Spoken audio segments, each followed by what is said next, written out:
이웃사촌이란 말이 있듯이 멀리 떨어진 혈육보다는 차라리 가까운 곳에 있는 이웃이 훨씬 나을 때가 있습니다. 하지만 요즘에는 오랜 시간 함께 살았던 이웃도, 또 수십 년 교제했던 친구나 동료들도 하다못해 자신의 피부치조차도 믿지 못하는 시대가 되었습니다. 왜냐하면 오히려 믿었던 사람들이 잔인한 흉악범으로 돌변하는 일이 너무나도 잦고 또 배신하는 일이 너무나도 많아지기 때문입니다. 아무도 신뢰할 수 없는 비극은 힘든 우리 사회를 더욱 어둡게 하고 우울하게 만들고 있습니다. 누군가와 말을 나눌 수 있다라고 하는 것은 아주 귀한 일이고, 또 말을 들을 수 있다는 것도 더욱 귀한 일이 아닐 수 없습니다.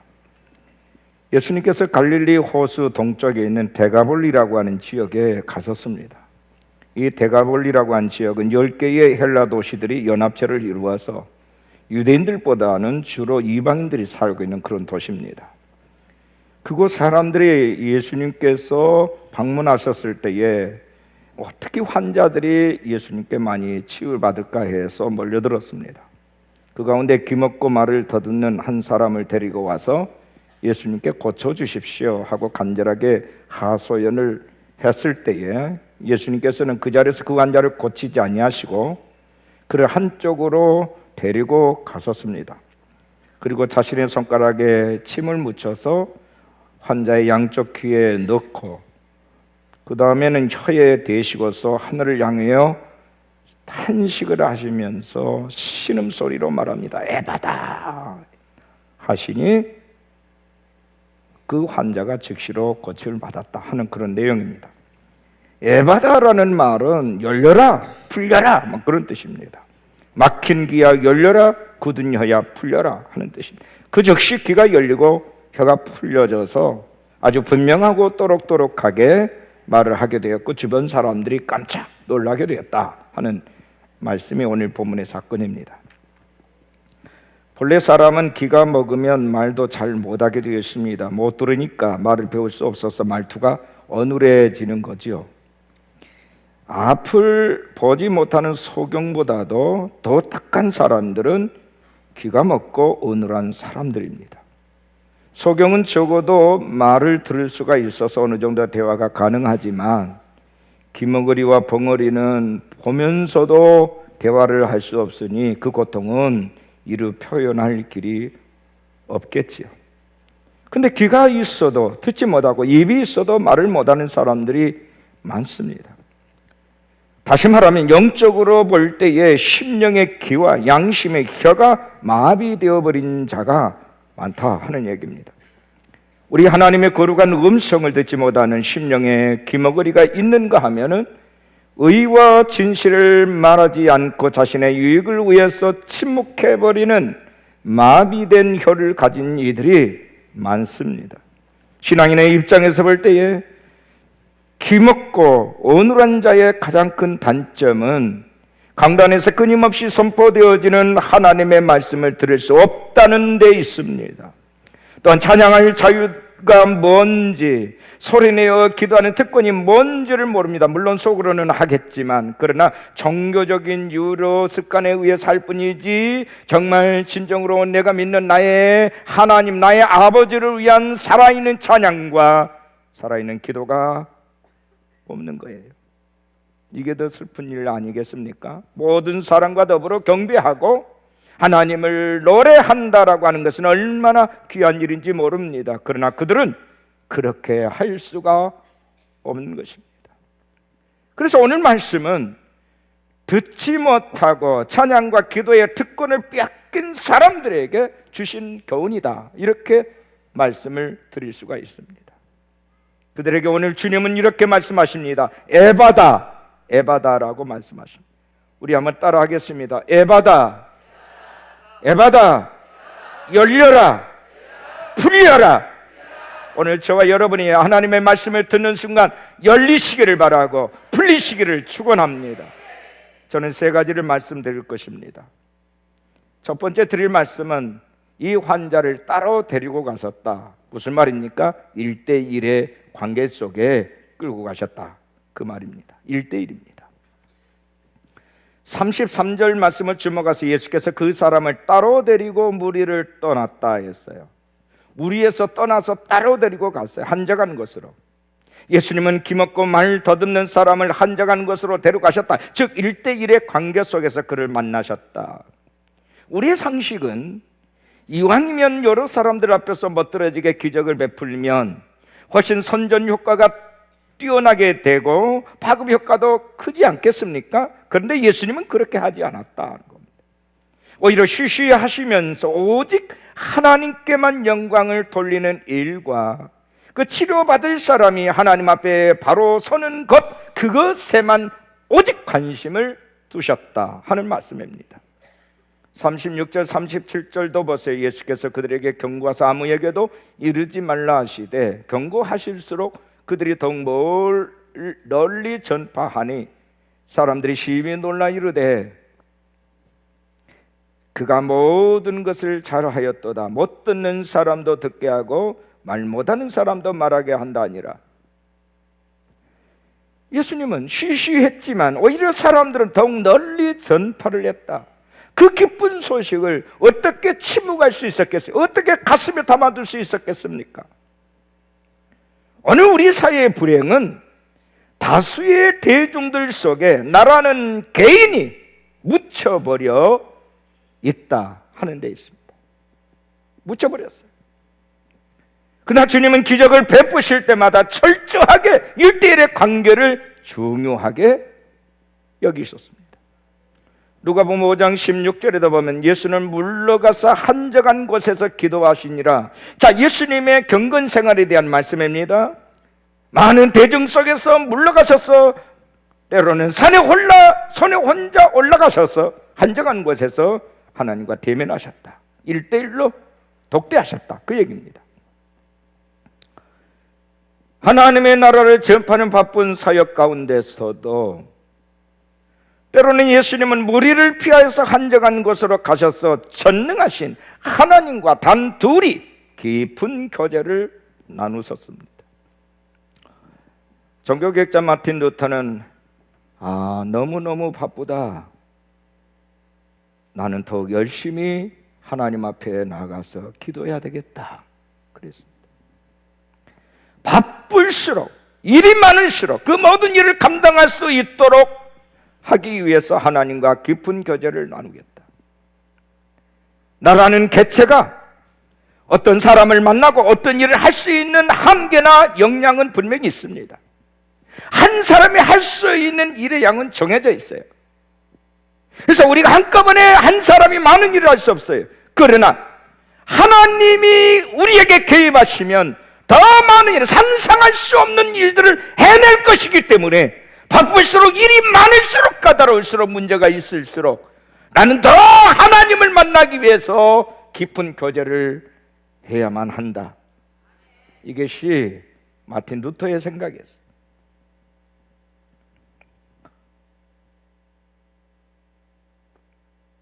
주변의 모든 잡음을 차단하고 주님과 나 사이의 은밀한 만남에 몰두해야 될 필요가 있다는 것입니다. 조용히 무릎을 꿇고 주님과 만나는 시간을 하루의 가장 중요한 일과로 떼어놓으라는 것입니다. 우리가 새벽을 깨워서 기도해야 되는 이유입니다. 하루를 주님과 독대하고 주님과 모든 일을 맡겨보십시오. 하루 일과가 상상 이상으로 풀려질 때가 많습니다. 그러나 간단한 문제도, 내가 해결할 수 있을 것만 같은 쉬운 문제도 꼬이고 꼬여서 일이 헝클어지고 더 복잡해지는 경우도 많습니다.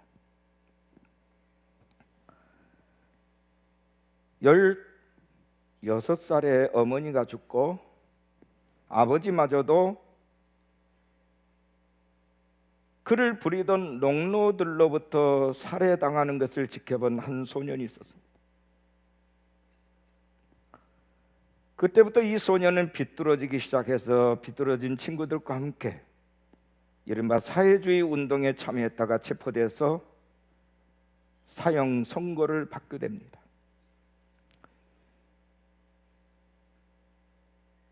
그를 싣고 가던 열차가 역에 멈췄을 때 어떤 여인이 그에게 다가와서 예수를 믿으세요, 예수를 믿으세요라는 말과 함께 작은 책자 하나를 줬습니다. 신약 성경이었습니다. 그는 감옥에서 사형을 기다리다가 예수 믿으라고 전해준 그녀의 말이 생각나서 성경을 펴서 읽기를 시작합니다. 그리고 하나님의 음성을 듣게 됩니다. 예수님을 영접했습니다. 그가 바로 러시아의 대작가 도스토옙스키입니다. 그 후에 도스토옙스키는 예수에 대해서 이렇게 말했습니다. 누가 내게 그리스도는 진리가 아니라고 증명한다 해도 나는 그리스도와 함께 영원히 살고 싶다. 그는 사형 집행 직전에 기적적으로 사면을 받게 되고 고향으로 돌아가서 위대한 문학가가 되었습니다. 근데 그로 하여금 새로운 삶을 살게 한 것은 한 이름 없는 여인으로부터 들은 복음 때문이었습니다. 그가 전해진 복음이, 그가 들려진 성경이 어느 날 길을 열게 했어요. 눈을 뜨게 했어요.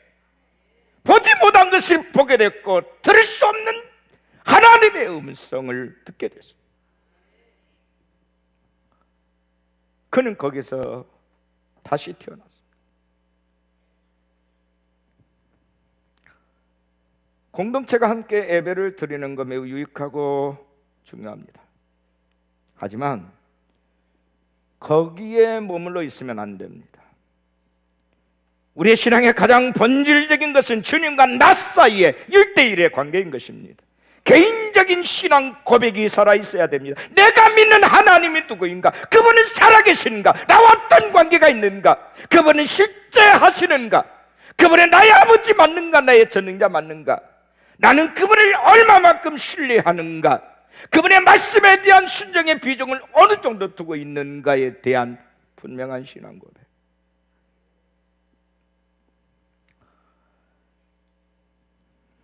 하나님과 나 사이 1대1의 인격적 관계가 형성되지 않으면 예배도 사랑도 성경 공부도 선긴도 전도도 아무런 유익이 없습니다.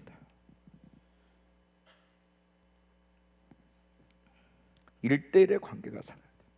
주님과 나 사이. 주님과 여러분의 인격 사이에 진정한 영적인 소통이 살아나기를 바랍니다. 에바다의 역사가 거기에 있어요. 두 번째는 이 환자에게 주님은 믿음의 기대를 갖게 하셨다. 33절 본문을 보세요. 손가락을 그의 양귀에 넣고 침을 뱉어 그의 혀에 손을 대시며 라고 기록되어 있습니다. 이것은 굉장히 중요한 상징적인 행동입니다.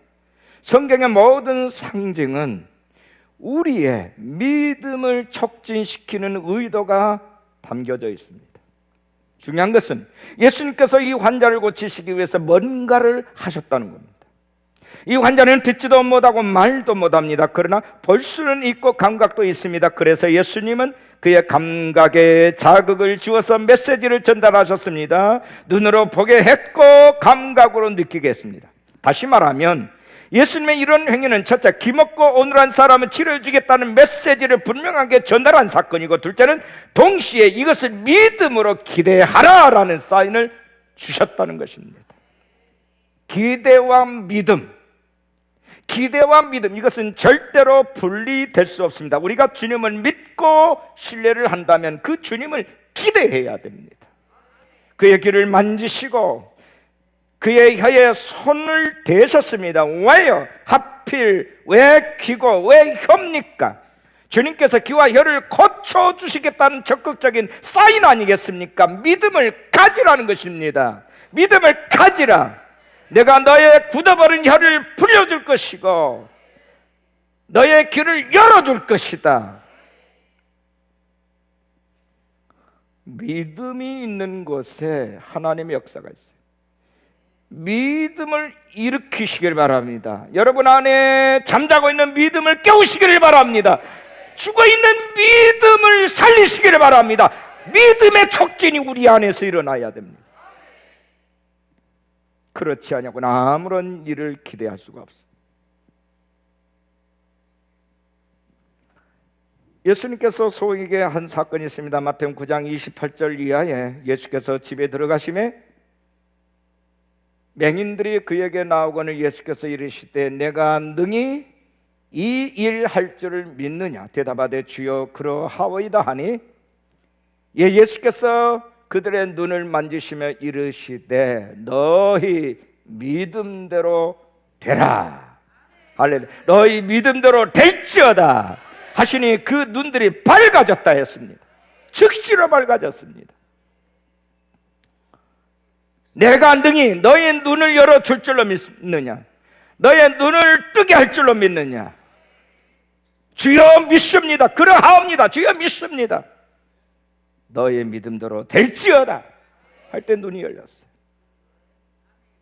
믿는 자에게 나타나는 하나님의 영광이에요.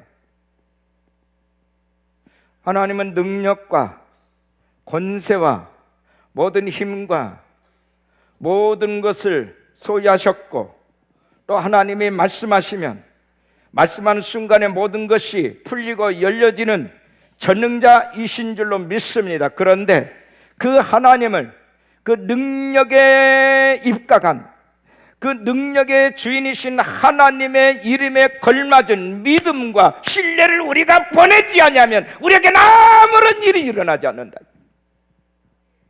모든 것을 가능하게 하시는 하나님을 믿을 때에 거기에서 스파크가 일어난다. 기적의 스파크가 일어난다. 믿지 않으면 하나님의 영광을 볼 수가 없는 거예요. 투자라는 게 뭡니까? 믿음이에요. 믿음 없는 투자가 어디 있습니까?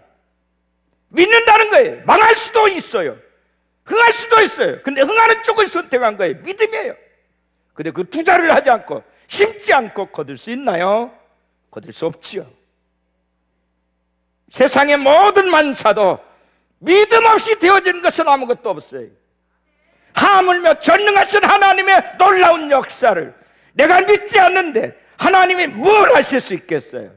하실 수 있겠지만 억지로 하신 분이 아니시고 그분은 우리와의 관계를 인격적으로 맺으신 분이시기 때문에 우리가 그 언약 가운데 있고 언약을 받아들이고 언약에 대한 믿음을 투자할 때에 하나님은 성취하신단 말이에요. 하나님의 존재를 믿으십니까? 다시 질문합니다. 하나님의 실존을 믿습니까? 하나님이 나의 아버지이신 믿습니까? 아버님께서 내가 믿음 갖다 역사하실 줄 믿습니까? 그리고 그 기대를 가지고 계십니까? 1999년 미국 덴버의 콜럼바인 고등학교라는 고등학교에서 있었던 사건입니다. 2명의 학생이 자신들을 왕따로 만든 친구들을 향해서 잔인하게 복수한 사건인데 학생 12명과 선생님 그리고 총을 쏜 그 2명이 함께 총격전을 하다가 죽었어요. 총을 쏘고 경찰이 쏜 총에 죽었어요. 범인 가운데 하나가 여학생 캐시 바넬이라고 하는 이에게 총을 겨누며 이렇게 묻습니다. 너는 하나님을 믿느냐? 순간 나는 믿지 않아 라고 말하면 살 수 있었는데 그 아이는 그래 나는 믿어 라고 대답했습니다. 자, 범인은 총을 더 가까이 겨누면서 소리칩니다. 하나님은 없어. 아니야, 하나님은 있어. 너도 믿어야 돼. 그 순간에 방아쇠를 당했습니다. 캐시는 그 총에 맞아서 그 자리에서 죽었습니다. 이 사실이 알려지자 미국의 크리스찬 10대들이 캐시 바넬이라고 하는 티셔츠를 만들어서 입기 시작했습니다. 그 티셔츠 뒤쪽에는 그래 믿어 As I believe in God이라는 글을 써놨어요. 캐시 바넬의 마지막 고백을 써놨어요. 그 티셔츠를 입고 학생들이 전도를 하기 시작합니다. 많은 사람들이 예수님을 영접하게 됐어요. 그 상황을 언론들은 이렇게 묘사를 했습니다. 캐시가 미국 교회에 불을 질렀다. 죽은 미국 교회를 살렸다. 한 아이의 분명한 신앙 고백과 함께 죽은 그 죽음이 많은 열매를 맺게 했어요. 스데반 집사가 승리한 사건 이상의 놀라운 기적을 일으켰어요. 저와 여러분이 분명히 남이 알아주지 않는 무명인입니다. 평범하기 그지없는 보통 사람이에요. 그러나 내가 알아주지 않는 이런 범인의 보통 사람에 불과할지라도 내가 믿음의 고백을 분명히 하는 순간 하나님은 나 같은 자를 사용하셔서 놀라운 아버지의 나라를 일으키시는 거예요. 이름 석자만 돼도 유명한 어떤 유명인을 통해서가 아니라 예수를 나의 주님이라고 고백하는 믿음의 한 사람을 통해서 하나님 많은 일을 하신다는 말이에요. 믿으십니까? 믿으십니까? 하나님은 그런 의인을 찾고 계세요. 그런 믿음의 사람을 찾고 계세요.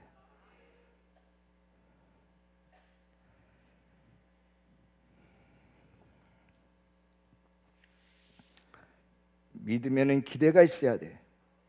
기대가 있기 때문에 순종하는 거예요. 믿음에 기대가 있기 때문에 소리를 지르는 거예요. 나를 구원하소서. 믿음에 기대가 있기 때문에 순종하는 겁니다. 세 번째, 에바다입니다. 합시다. 에바다. 여러분의 삶에 에바다 역사가 있기를 축원합니다.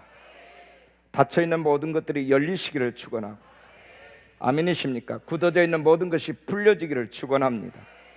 34절 주목하세요. 하늘을 우러러 탄식하시며, 여기 탄식이라는 말은 주님이 불쌍한 마음으로 신음소리를 냈다. 이 불쌍한 거다. 너무너무 불쌍한 거예요.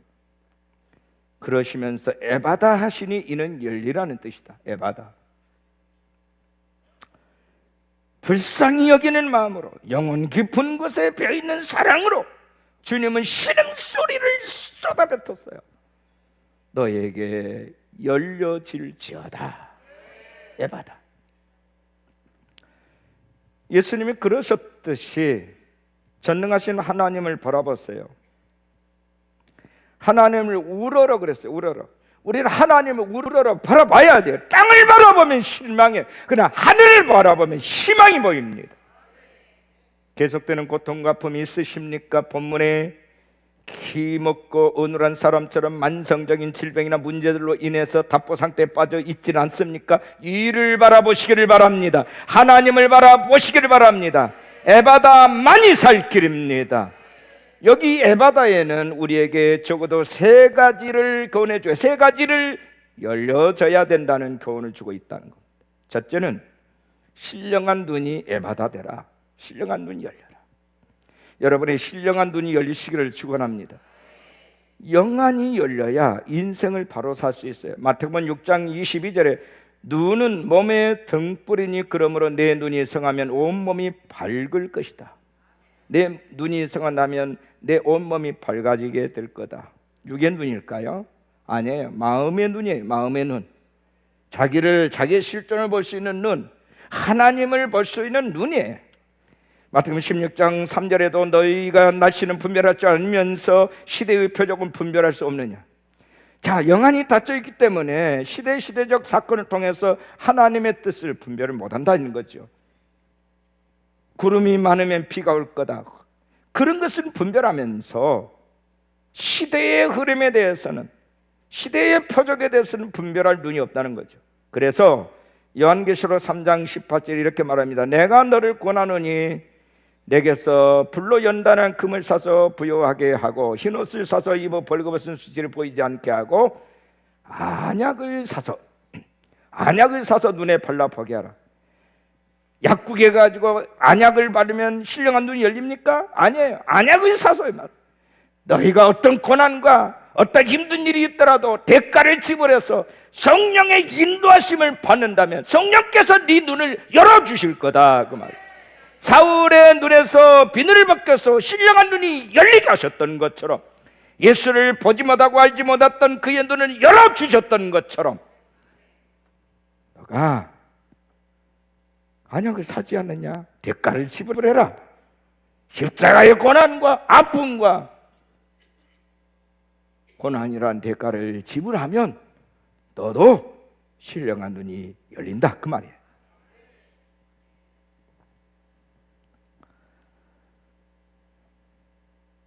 영안이 열린 사람은 많아요. 베드로는 고기를 잡고 있던 자신을 찾아와서 깊은 데로 가서 금을 내리게 하여서 고기를 많이 잡게 하신 주님을 바라보자마자 그 눈이 밝아져서 자신의 실존을 보게 됐어요. 그가 하는 말이 뭔 말입니까? 주여, 나는 죄인이로소이다. 나를 떠나소서. 드디어 자기가 죄인인 것을 시인합니다. 나는 괜찮은 사람인 줄 알아. 나는 갈릴리 바닷가에 대해서 손금을 보듯이 원하니까 내 재능으로 된 줄 알았더니, 아니 저번에 말씀 한마디에 의해서 밤새 허탕을 쳤더니 그물이 찢어질 정도로 고기를 많이 잡게 돼서, 야, 나는 아무것도 아니구나. 나의 의의는 가짜였구나. 나는 죄인이었구나. 알았단 말이에요. 교만한 사울이 어떻게 겸손한 바울이 될 수 있었습니까? 다메섹 도상에서 주님을 만난 후에 소경이 됩니다. 아나니아 삽브라의 안수를 받는 순간에 눈이 열렸습니다. 그리고 고백합니다. 나는 오호라, 나는 곤고한 사람이로다. 나는 죄인이다. 나 만삭되지 못하여 난 자다. 죄인 중에 괴수다. 이사야 선자도 성전에서 기도한 중에 영안이 열립니다. 하나님의 보좌를 보게 됐고 자신이 죄인임을 발견했습니다. 그리고 하나님 받게 됩니다. 발람이 발라에게 뇌물을 받고 하나님의 백성을 저주하려고 하다가 자기가 타고 있는 나귀의 입을 열어서 하나님의 충고를 합니다. 그때 하나님의 음성을 듣고 영안이 열렸는데 그를 막고 서 있는 천사가 눈에 보이기 시작했습니다. 아시겠습니까? 그전에는 보지 못했어요. 근데 짐승의 입을 통해서 사람의 말을 하게 하더니 그 소리를 듣는 순간 영이 열렸어요.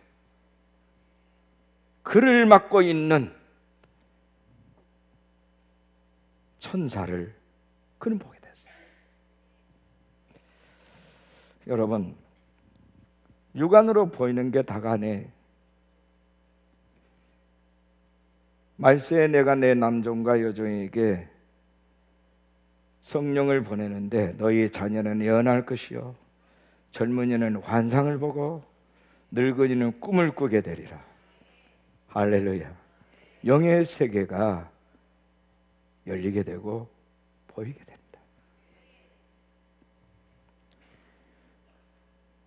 영안이 열려야 돼요. 두 번째는 신령한 귀가 열려야 될 줄로 믿습니다. 그래야 하나님의 음성을 들을 수 있어요. 사무엘상서 3장을 보니까 어린 사무엘은 하나님의 음성을 들었으나 늙은 목회자 엘리라는 제사장은 듣지 못했습니다. 모세는 출애굽기 3장에 보니까 호렙산에서 양을 치다가 떨기나무 불꽃 가운데 하나님의 음성을 들었습니다. 하나님은 지금도 계속해서 주의 종들을 통해서 말씀하십니다. 또 만물을 통해서 말씀하시고 성경을 통해서 어린아이와 이웃 사람들을 통해서 시대의 징조를 통해서 혹은 자연을 통해서 환상이나 꿈을 통해서 역사적인 사건을 통해서 계속해서 말씀하시고 경고하시고 계시하고 계신다는 사실을 기억하시기 바랍니다. 들어야 돼요. 들을 수 있는 귀가 열려야 돼요.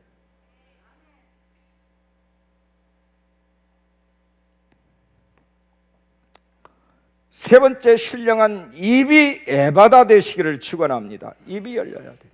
귀가 열리고 혀가 풀려서 말을 하게 됐습니다. 벙어리가 말을 하게 되는 것입니다. 우리의 입이 열려서 예수 그리스도를 구주로 고백할 뿐만 아니라 그분은 우리의 메시아이심을 온 천하를 다니면서 증거하게 됩니다.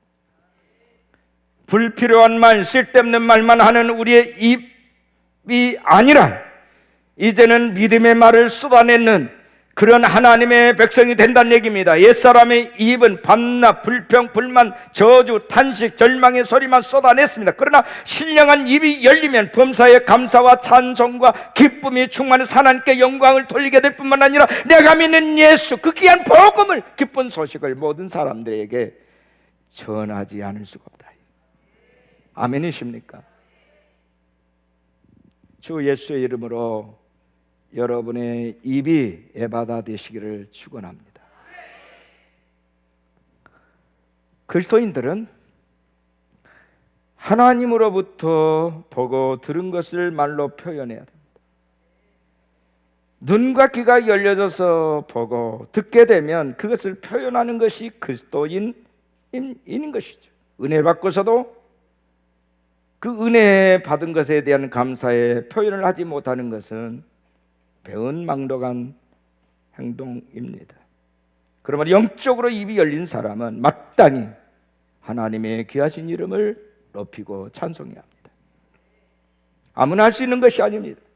하나님 이스라엘 백성 입을 닫고 있을 때 짖지 못하는 벙어리와 개와 같다고 책망하셨습니다.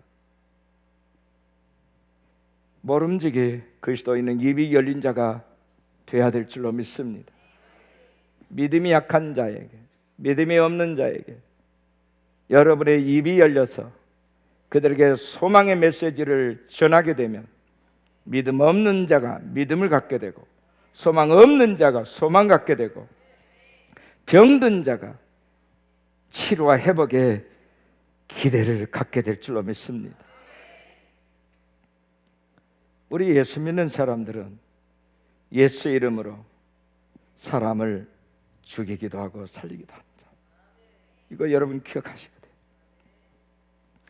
영국의 제일가는 옥스퍼드 대학의 총장직을 거절했던 대학자 존 오웬이라는 박사가 있습니다.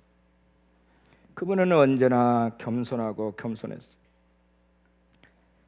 초등학교도 제대로 졸업하지 못한 존 버년이 시무하는 교회에서 존 버년의 설교를 매일 그분이 들을 때마다 존 오웬 박사는 무릎을 꿇고 그 말씀을 경청을 했다고 합니다.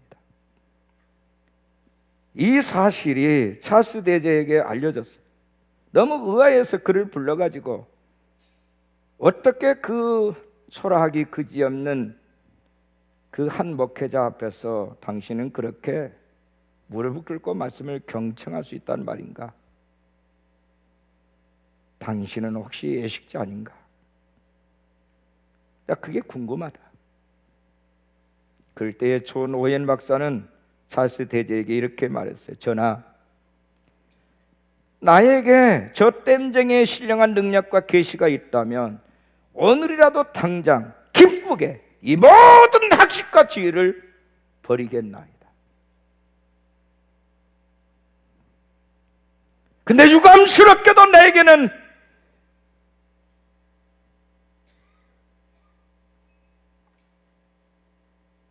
존 번연이 가진 그 지혜로운 말씀이 없고 그에게 허락하신 능력이 없습니다.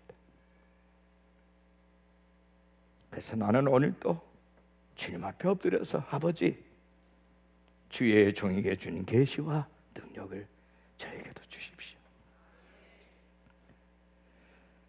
지금이라도 당장 그게 내게 온다면 나는 모든 것을 버릴 준비가 되어 있습니다.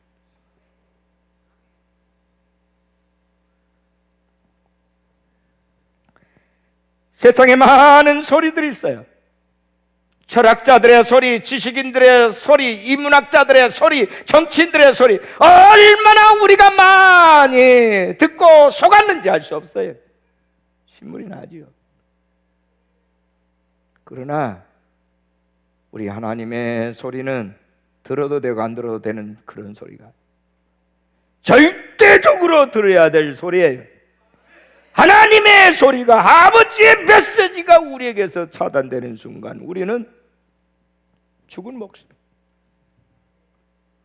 하나님의 말씀에는 부활의 능력이 들어있습니다. 꺼지지 않는 소망이 있어요. 사탄의 역사를 물리치고 승리하게 하는 권능이 있습니다. 조건 없이 우리를 향해 사랑하는 그 사랑과 그 자비와 긍휼이 있어요. 그래서 우리 같은 사람들이 살 소망을 갖게 되는 거예요. 이제 우리는 더 열린 인간이 돼야 될 줄로 믿습니다. 여러분의 모든 삶에 에바다의 역사가 있으시기를 축원합니다. 귀가 열리고 눈이 열리고 입이 열리시기를 축원합니다. 여러분을 만나는 사람마다 하늘문이 열리고 하나님의 음성이 들려지고 그가 변화되어서 하나님의 말씀을 쏟아내는 사람으로 바꿔지시기를 우리 주 예수 그리스도의 이름으로